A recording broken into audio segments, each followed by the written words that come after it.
लग्न होऊन सासरे आले. दुपारी सासूबाई आणि मी गप्पा मारत बसलो होतो. सासूबाई म्हणाल्या, अगं सायली, आज मला तुझा खूप हेवा वाटतो. तुझ्या माहेरी होणारं कौतुक बघून मला माझ्याबद्दल फार वाईट वाटते. ही तुझ्याबद्दलची ईर्ष्या नाही ग, पण मला माझे माहेर आठवले. सायली, आम्ही तुझ्या आईवडिलांना काहीही मागितले नाही, तरीही त्यांनी हौसेने किती दागिने घातले तुझ्या अंगावर. किती कौतुक करतात तुझं आणि जयचं.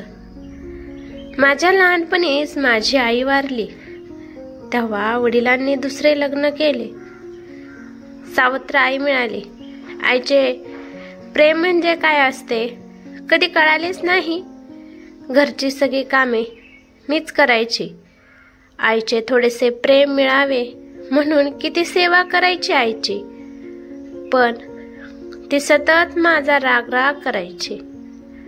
मला यांचं स्थळ सांगून आले. मला यांनी कुठेतरी बघितले होते. त्यांनी मला मागणी घातली. तेव्हा हुंडा वगैरे काही नको असे म्हटल्यावर आई लगेच तयार झाली. तिला एक प्रकारचे मला घरातून काढायचे होते. काही नको म्हटल्यावर एक मणी सुद्धा आईने गळ्यात घातला नाही. ह्यांनी काळ्या मण्याचे मंगळसूत्र आणले होते. तुझ्या सासऱ्यांना खाजगी नोकरी होती आणि पगारही खूप कमी होता.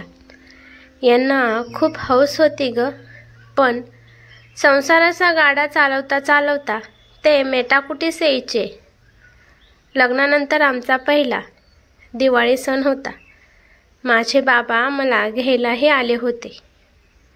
तेव्हा आम्ही गेलो, पण आईच्या चेहऱ्यावर 12 वाजलेले. ती आपलीच गरिबी आम्हाला सांगत होती. परत येताना भेट म्हणून माझ्या लग्नात तिला मिळालेली साडी, जी साडी वापरणे योग्य नव्हती, अशी तिने मला दिली आणि म्हणाली, हे बघ, दर दिवाळीला यायलाच हवे असे काही नाही. इथे आमचेच भागत नाही, अशी म्हणाली. त्या दिवशीपासून मी कधीच दिवाळीला माहेरी गेली नाही. बाबांना फार वाईट वाटायचं, पण आईसमोर त्यांचं काही चालायचे नाही. ते मला आईपासून लपून भेटायला यायचे. मला आज सावत्र बहीण भाऊ आहेत, पण आईने कधीच माया लावून दिली नाही. आता जयला नोकरी वगैरे लागल्यापासून भेटायला येतात, पण आता त्यात काही जिव्हाळा नाही ग. माझं लग्न झाल्यावर मी शिवणकाम शिकले. ब्लाऊज, पिको फॉल करून संसाराला हातभार लावू लागले. त्यातल्या त्यात जयचं आगमन झाले. बाळाचा खर्च वाढला. जयचा पायगुण म्हण किंवा यांची मेहनत. त्यावेळेस यांचं प्रमोशन झाले. आता पगार बऱ्यापैकी वाढला होता.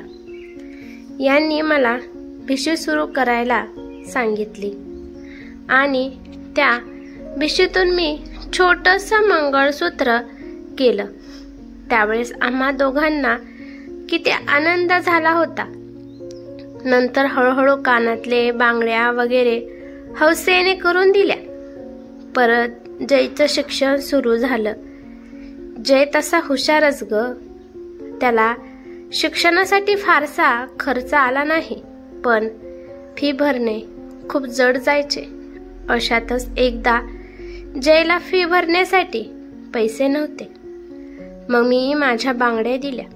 यांना खूप वाईट वाटले, पण मी म्हटले, आपलं सोन्यासारखं पोरगा असल्यावर त्या सोन्याचं काय विचार करायचा.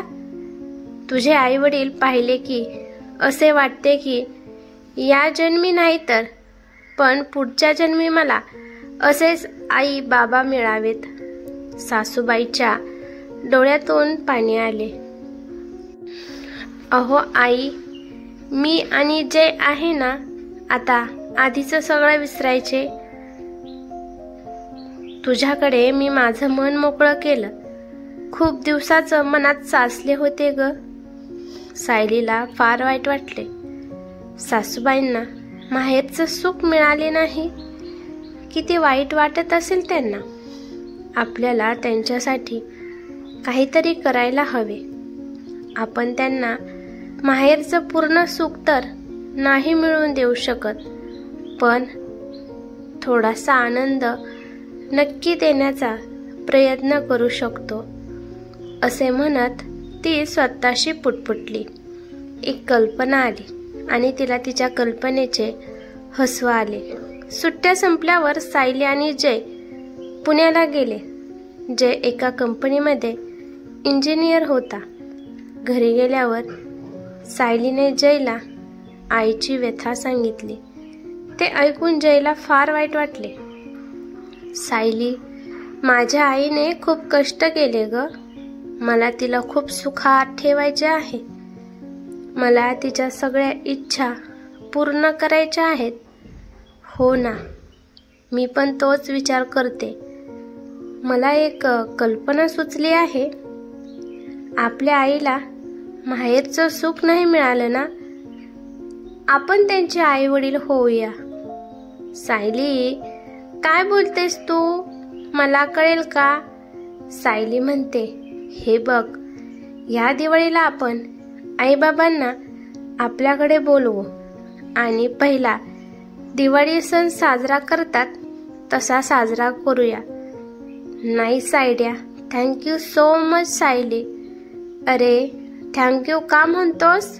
ते माझे पण आई बाबा आहेत, जय म्हणाला. बरं, ठीक आहे. दिवाळी सणाला जय आई बाबांना घ्यायला गेला. आई म्हणाली, अरे जय, तुमचाच तर हा पहिला दिवाळी सण आहे. तुम्ही दोघे तुझ्या सासरी जा, आम्ही येऊ नंतर. अगं, सायलीनेच तुम्हाला घ्यायला पाठवलं आहे. ती रागवेल मला. तुम्हाला यावेच लागेल. बरं बाबा, असं म्हणून दोघांनी तयारी केली. जय आईबाबांना घेऊन पुण्याला गेला. घरी गेला, बेल वाजवली. सायली मोठ्याने ओरडली, अरे तिथेच थांबा. सायली आरतीचं ताट घेऊन आली आणि तिने आईबाबांना ओवाळले. जयच्या आईला घाईवरून आले. हे बघा आई, हे तुमच्या मुलाचे म्हणजेच तुमचे घर आहे, परंतु आता हे तुमचे माहेर समजायचे. जसं आपण माहेरी राहतो ना, तसं राहायचं. काही लागले तर मला ऑर्डर करायची. आणि सायली तुझी आई आहे आणि आईचं ऐकायचं बरं का, जय तिला चिडवत म्हणाला. आणि हो, जावयाला पण लक्ष असू द्या. सासूबाई आणि सगळे हसायला लागले. सायलीने सासूबाईंना रोज गोडधोड करून खाऊ घातलं. दिवाळीला आईला पैठणी आणि सोन्याच्या बांगड्या दिल्या. सासऱ्यांना पण छान ड्रेस दिला. भाऊबीजेला चौघांना पण जयच्या सासरी बोलावले. सायलीने आपल्या भावाला ओवाळले. सायलीची आई सायलीच्या सासूला म्हणाली, ताई, तुम्ही सायलीच्या वडिलांना ओवाळून घ्या. आजपासून हे तुमचे भाऊ. जयच्या आईच्या डोळ्यात पाणी आले. तिने सायलीच्या बाबांना ओवाळले.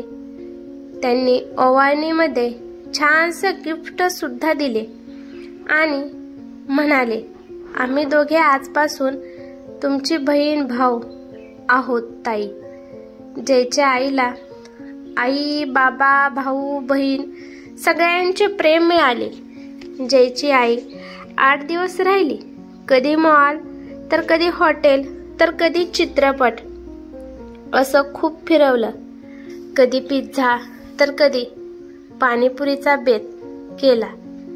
दोघींनी खूप शॉपिंग केली. त्यांना सलवारचे 2-3 ड्रेस घालायला घेऊन दिले. सासूबाई म्हणाल्या, अगं सुनबाई, मी कुठे घालते असले कपडे? आई, मला माहित आहे तुम्हाला असे ड्रेस घालायला खूप आवडतात. सायलीने त्यांना तिची ओढणी घेऊन स्वतःला आरशात निहारताना पाहिले होते. सासूबाई म्हणाल्या, अगं लोक काय म्हणतील? लोकांचा विचार आपण करायचा नाही. तुम्हाला आवडते ना? मग बस.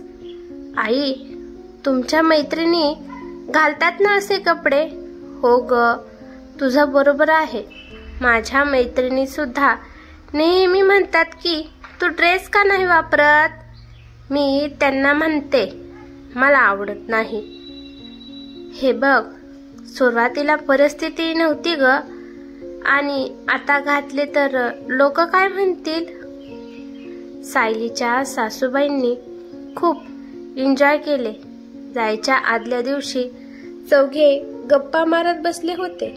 सायली म्हणाली, आई बाबा, या उन्हाळ्याच्या सुट्टीत आपण फिरायला जाऊया. सासूबाई म्हणाल्या, अगं तुमच्या दोघात आम्ही कशाला येऊ? सायली म्हणाली, आम्हाला तर काहीच अडचण नाही. आपण आता मैत्रिणीसारखे आहोत. तुम्हाला काही अडचण असेल तर बघा बुवा, तुमच्या दोघांची वेगळी ट्रिप अरेंज करून देते. अगं सायली, काय बोलतेस? आई प्रेमाने म्हणाली, आई बाबा, दर दिवाळीला आणि उन्हाळ्यात तुम्ही दोघांनीच यायचं आणि बाबांच्या सेवानिवृत्तीनंतर नेहमीसाठी इथेच राहायला यायचं. जयच्या आईच्या मनात विचार आला, कदाचित माझ्या आईने सायलीच्या रूपाने जन्म तर घेतला नसावा का? स्वभाव म्हणजे रंगाची पेटी. कधी कुठला रंग सांडेल, कधी कुठला रंग मिसळेल याचा अंदाज बांधता येत नाही. फक्त स्वतःचे रंग रंगवताना इतरांची चित्र नाहक बिघडणार नाहीत याची जमेल तितकी काळजी घेतली की आपले रंग देखील छान खुलतात. ही कथा कशी वाटली ते मला कमेंट करून नक्की सांगा. कथा आवडली तर लाईक शेअर नक्की करा आणि चॅनेलवरती नवीन असाल तर चॅनेलला सबस्क्राईब करा. धन्यवाद.